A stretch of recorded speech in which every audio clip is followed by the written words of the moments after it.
Hello everyone, welcome back. It's time for part 2 of the 125th video special. Today, our runner-up, I'm reviewing Atlantis, The Lost Empire. Yep, this is a very good Disney story. Anyway, let's begin with the plot. The film begins with a large tidal wave triggered by a distant explosion which threatened to drown the island of Atlantis. In the midst of evacuation from the capital city, the Queen of Atlantis is caught by a strange, hypnotic blue light and lifted up into the heart of Atlantis. A powerful crystal protected the city. The crystal consumes her and creates a doom barrier that protects the city's innermost district. She leaves behind a young daughter, Princess Kinda. As the island sinks beneath the ocean, several thousand years later, in 1914, Milo Thatch, a cartographer and linguist at the Smithsonian Institute, who marginalized for his research on Atlantis, believed that he has found the Shepherd's Journal, an ancient manuscript allegedly contained direction to the lost island. After his proposal to search for the journal is rejected by the museum board, a mysterious woman, Helga Sinclair, introduced Milo to Preston B. Whitmore, an electronic millionaire. Whitmore has already funded a successful effort to retrieve the journal as repayment of a debt to Milo's grandfather, and recruits Milo to lead an expedition to Atlantis as soon as despite it. The expedition departs with a team of specialists led by Commander Rourke, who also led the journal recovery expedition. The crew includes Vinny, a demolition expert, Mole, a geologist, Dr. Sweeney, a medical officer, Audrey, a mechanic, Mrs. Packford, a radio operator, and Cookie, a mess cook. They set out on the Ulysses, a massive submarine, but is soon attacked by the monstrous Lether robot lobster-like creature that guards the Atlantis' interests. The Ulysses is destroyed, but Milo, Rourke, and a part of the crew escape to make their way to an underground cave-in described in the journal as the entrance to Atlantis. After traveling through the network of caves and dormant volcanoes, the team reaches Atlantis.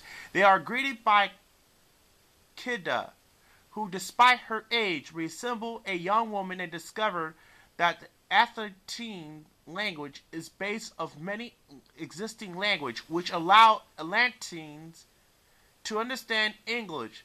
Kida enlists Milo aid in deciphering the Atlantean written language, a long forgotten by the natives. By swimming deep within the city's submerged ruins and translated underwater morals, Milo helps Kida uncover the nature of the heart of Atlantis. It supplies Atlantis with a power of longevity through the crystal worn around the neck. He is surprised this is not mentioned in the journal, but upon extermination realizes a page is missing. Returning to the surface, with Kida, Milo discovers Rourke has the missing page. Rourke and his crew betray Milo, intending to bring the crystal to the surface and sell it. Rourke mortally wounds the king of Atlantis while trying to extract information about the crystal's location, but finds the location himself. Hidden beneath the king's throne room, the crystal detects a threat and merges with Kida, Rourke, and the mercenaries.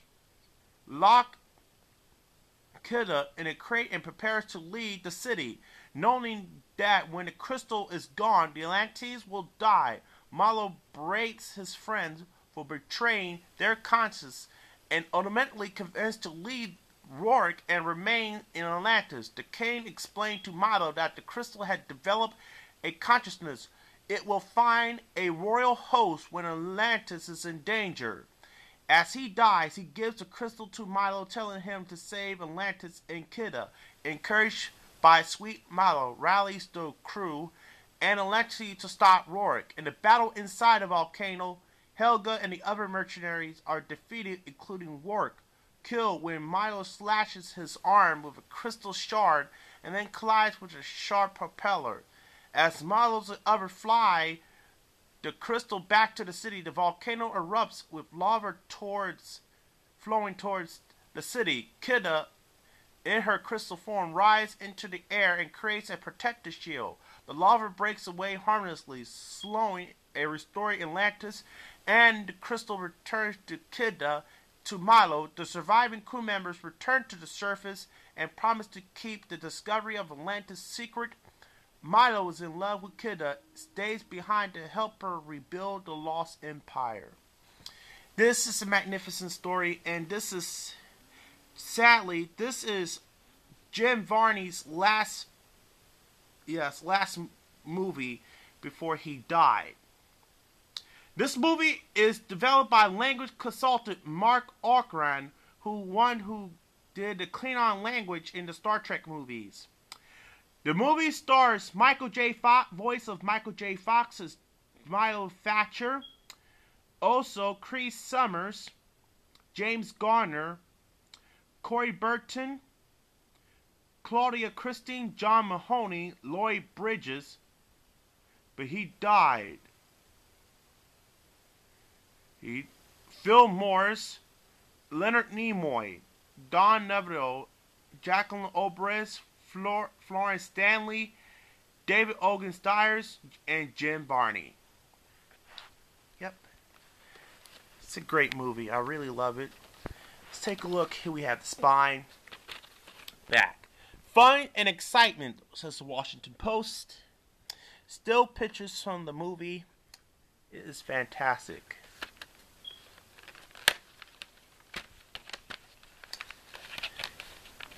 But anyway, before we get to the tape, I just want to show you the movie came out on June 15th, 2001. It made $90 to $120 million. So it movie did not do well. So here's the tape with the ink label. And the print date is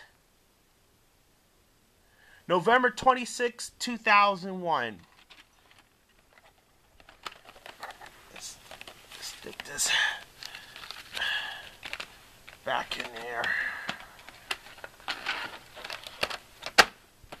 Yep. Well, I hope you enjoyed this 125th video special. If you miss out on the voting, don't worry. I got another one coming right at you. Make sure to rate, comment, and subscribe. Thanks for watching.